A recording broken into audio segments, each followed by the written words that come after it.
उत्तम ब्रह्मचर्य.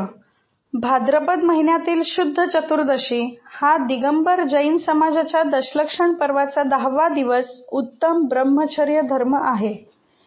या दिवशी लोक देवासमोर अखंड दिवे लावतात. याचा अर्थ स्पर्शाच्या संवेदनेशी संबंधित सर्व सुखांपासून दूर राहणे. उदाहरणार्थ, उष्णतेच्या दिवसात गार वारा किंवा कठीण पृष्ठभागावर गादीचा वापर करणे. साधू याचा सर्वोच्च पातळीवर शरीर, वाणी आणि मनाने पालन करतात. आवश्यकतेपेक्षा जास्त काहीही न वापरणे, व्यय, आसक्ती किंवा वासना न ठेवता साधे जीवन जगणे.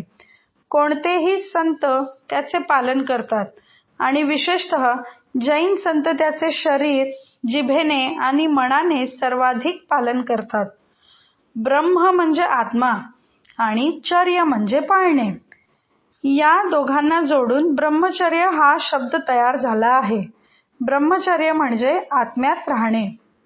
ब्रह्मचर्याचे पालन केल्याने तुम्हाला संपूर्ण विश्वाचे ज्ञान आणि शक्ती प्राप्त होईल आणि जर तुम्ही तसे केले नाही तर तुम्ही फक्त तुमच्या इच्छा आणि इच्छांचे गुलाम व्हाल.